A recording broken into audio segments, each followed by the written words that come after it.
Biar nggak ketinggalan pesawat, aku sengaja berangkat 3 jam sebelum jadwal terbang. Aku langsung cek informasi penerbangan untuk pastiin jadwal keberangkatan. Di pintu masuk terminal keberangkatan, kalian akan dicek tiket dan paspor oleh petugas. Minimal, paspor kalian itu harus aktif 6 bulan sebelum masa berakhir. Semalam, aku udah check-in online, tapi aku masih tetap harus lapor ke counter check-in agar dapat boarding pass.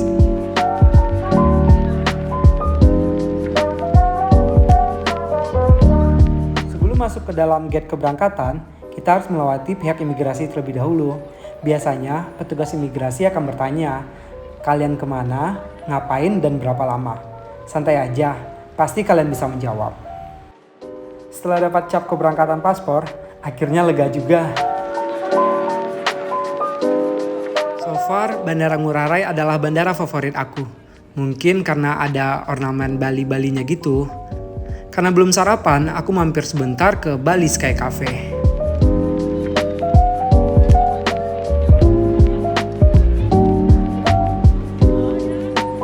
Sarapan pagi ini diawali dengan chicken mayo sandwich, infused water, dan hot latte.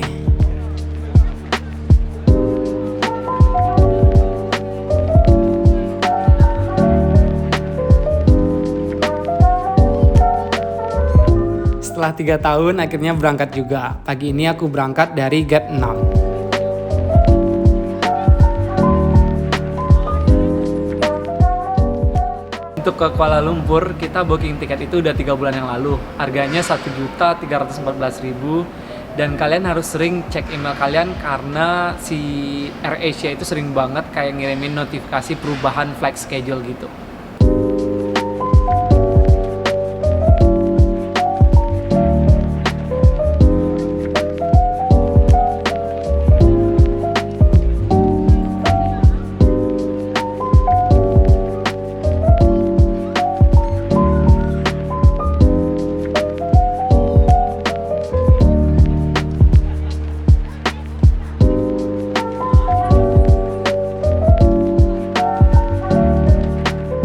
Satu hal yang paling favorit kalau terbang dengan AirAsia, kalau durasi penerbangannya rada panjang, aku selalu order makanan di saat booking tiket.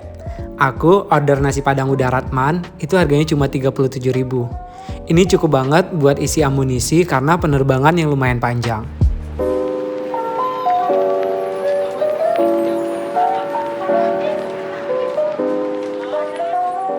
Bandara Internasional Kuala Lumpur. Untuk diketahui Anda berada di KLIA 2. Waktu setempat saat ini menunjukkan pukul 14:20 dan tidak ada perbedaan waktu antara Bali dan Kuala Lumpur.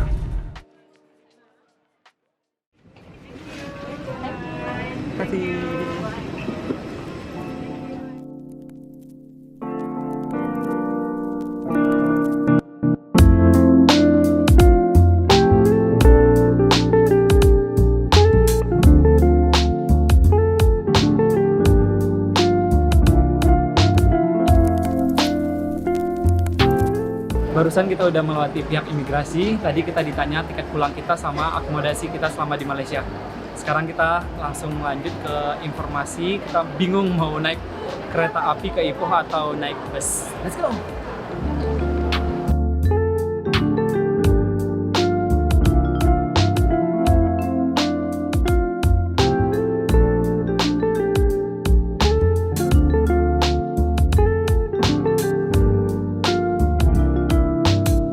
Karena kita datangnya udah terlalu sore, jadi untuk tren ke Ipoh itu jadwalnya nggak ada. Terpaksa kita harus naik bus.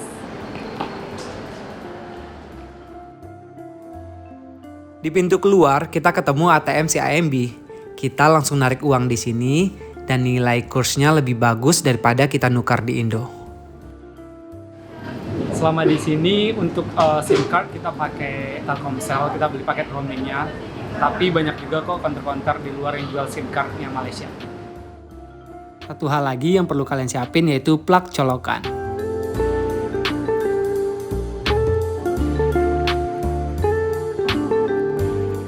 Bandara ke Ipoh itu jaraknya 3 jam. Karena kita akan melewati perjalanan yang panjang, jadinya aku membeli onigiri dan chicken omurice. Loket tiket terletak di lantai dasar. Kalian bisa antri di loket nomor 8. Untuk pembelian tiket cuma bisa via cash saja. Dan harga tiket per orang itu Rp44.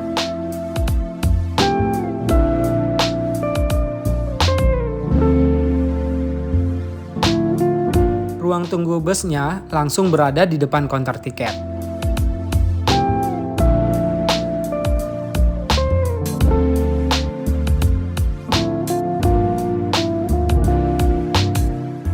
Kita berangkat dari line A1. Setelah dilihat, busnya bersih dan kursinya juga lega.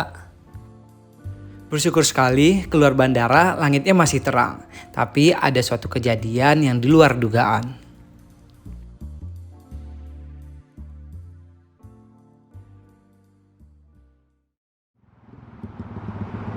Ternyata sopir bus kita demam, jadi kita mengalami kendala. Dari yang aturannya 3 jam, jadi 7 jam perjalanan ke Ipoh. Dan ini tentunya merusak schedule perjalanan aku. Tapi ya gimana, perjalanan harus dinikmati walau banyak rintangan. Jam 12.30 malam akhirnya aku sudah nyampe di Terminal Aman Jaya Ipoh. Dari Aman Jaya, kita langsung naik Grab untuk menuju ke hotel. Kita nyampe hotel sekitar jam 1 malam. Akhirnya kita cuma bisa self check-in. Oke, baik. Akan aku jelaskan mengenai hotel ini terlebih dahulu dengan vlog yang aku rekam di pagi harinya khusus buat travel gue. Hotel ini letaknya pas di belakang restoran Ipoh Kong Heng, atau di Google Maps kalian bisa pakai pin Kong Heng Square atau Plan B. Buka pagar, kita akan langsung bertemu resepsionis. Untuk kamar aku di lantai 2 ya, jadi bagian hotel ini sebenarnya sangat luas.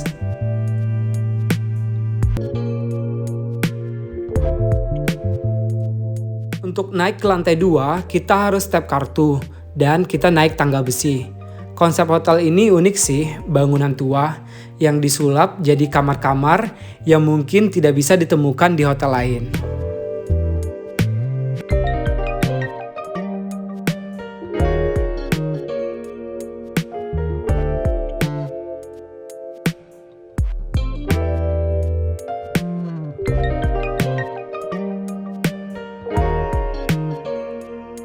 Kamar yang aku booking tipenya standar queen. Aku booking di harga Rp521.000 via Traveloka.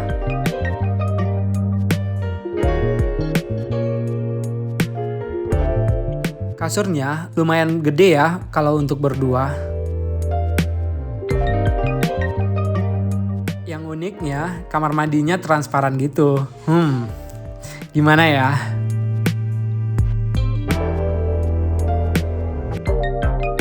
Untuk toiletnya juga ada di dalam kamar, tapi ya transparan. Naik ke lantai 3, ada fasilitas dapur gitu. Kalian bisa sharing sama tamu lain. Ada juga area untuk nonton TV dan yoga. Di bagian belakang hotel, ada jalan rahasia untuk akses khusus ke kolam renang.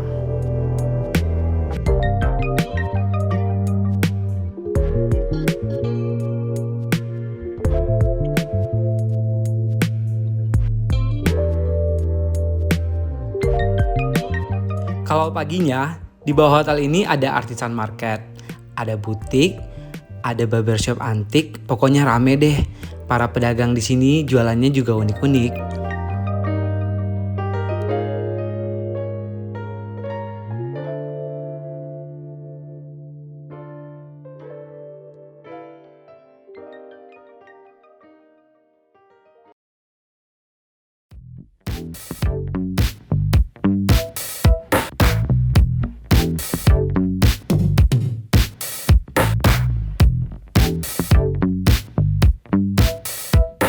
Pagi ini diawali dengan jalan kaki ke Jalan Panglima, 2 menit dari hotel. Kalian akan bertemu dengan Arlene House yang didirikan sejak 1905 oleh Chung Tie-pin yang dijadikan tempat dagang timah pada masa itu. Gak jauh juga dari sini, kita lanjut ke lorong Ipoh. Di ujung lorong ini akan bertemu dengan Birch Memorial Clock Tower. Ternyata Clock Tower ini dibangun sebagai bentuk penghormatan kepada orang pertama yang tinggal di Ipoh. Namanya J.W.W. Birch yang mati terbunuh pada zaman perperangan. Tepat di depan hotel kita ada Concubine Line.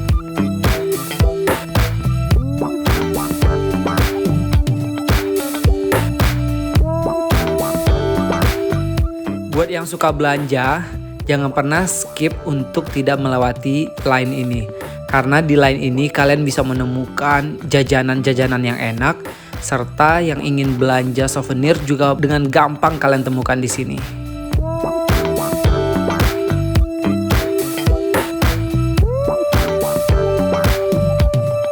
Persis di gang sebelahnya itu ada gang yang namanya Market Line. Jadi gang di Ipoh itu kalau kita lihat gangnya itu emang nyaman banget diakses buat pejalan kaki. Nah, sepanjang jalanan ini itu banyak banget mural-mural yang punya cerita sendiri gitu dari si yang bikin muralnya itu.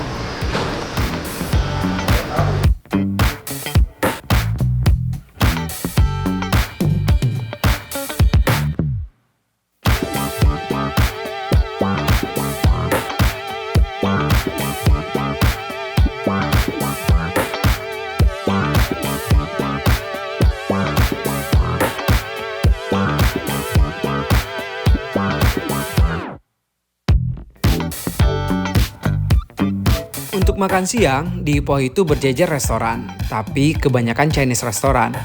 Umumnya semua restoran ramai pengunjung, tapi kalian kudu hati-hati bagi yang muslim untuk memilih tempat makan.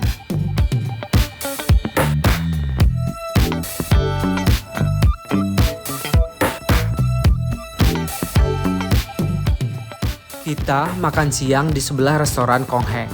Kita memesan sup noodle fishball, es kopi, dan eggs custard pudding. Makanan siang hari ini cuma Rp22. Setelah makan siang, kita jalan melewati lorong biji timah. Konon, semua bangunan yang ada di lorong ini merupakan pusat kantor timah pada zaman dahulu.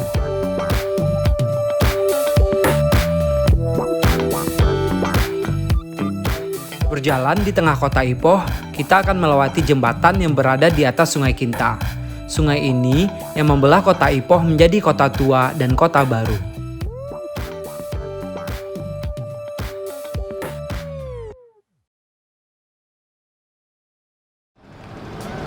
Akhirnya setelah 1 kilo jalan kaki dari Market Line tadi kita nemuin tempat cendolnya. Let's go!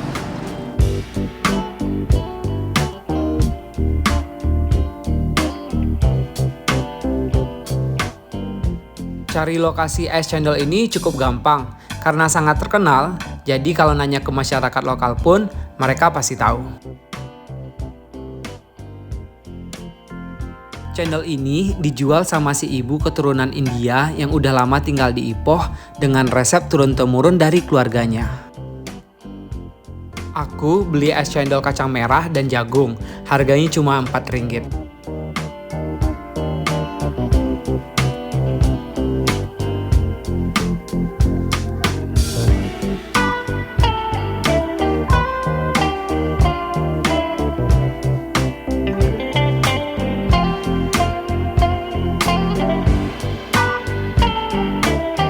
Es cendol tadi kan kita muter, terus kita cari di Google Maps itu mural street art. Jadi di sini tuh kayak kawasan banyak banget mural-muralnya.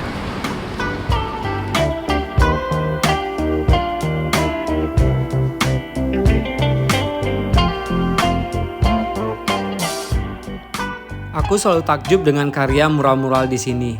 Entah dari lukisannya, warna yang dipilih, bentuknya, semuanya nyatu dengan bangunan-bangunan tua yang ada di sini. Salut sih ini.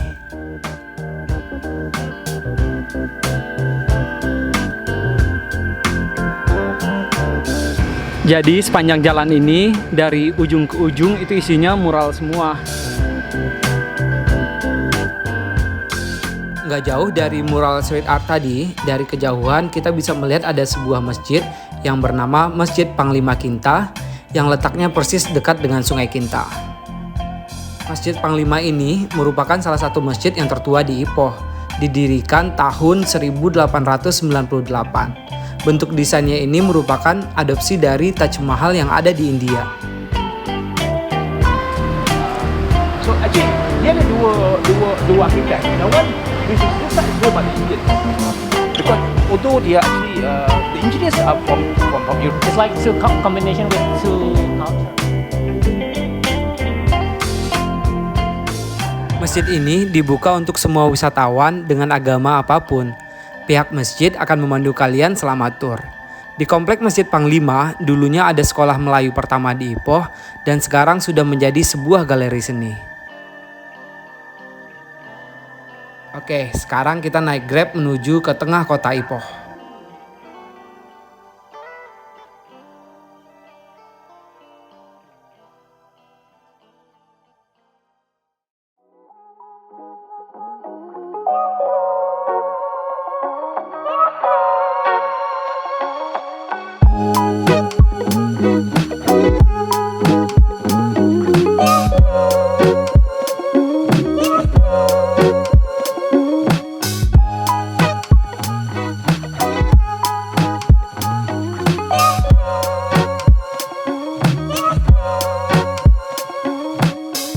Sekarang aku di Padang Ipoh. Ini merupakan lapangan yang dimana tempat kerajaan Ipoh dulu berkumpul pada zaman pendudukan Jepang.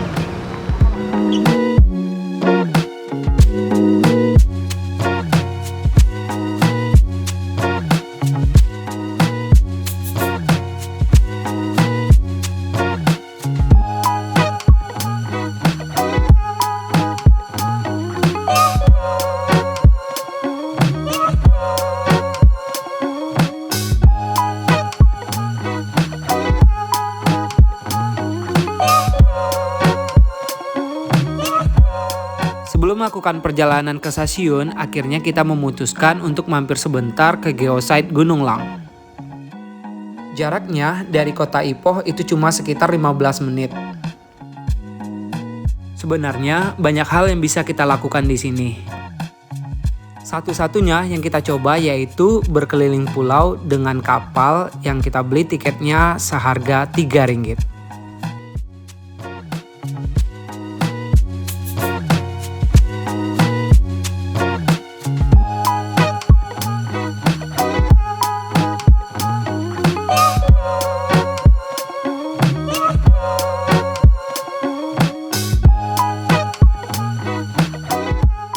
Dari kawasan Gunung Lang, kita langsung naik Grab menuju ke stasiun Ipoh. Sebelum perjalanan di Ipoh berakhir, aku juga mau cerita ke kalian. Stasiun di Ipoh ini dibangun pada tahun 1914, dirancang oleh arsitek pemerintah yang bernama Arthur Benison. Stasiun ini juga disebut sebagai Taj Mahal Ipoh karena bangunannya yang megah banget. Untuk tiket balik ke KL Sentral, aku beli via mesin tiket dengan menggunakan kartu debit, harganya Rp48 per orang. Tujuan kereta aku menuju KL Sentral, dan untuk jam keberangkatan, aku memilih jam 02.27.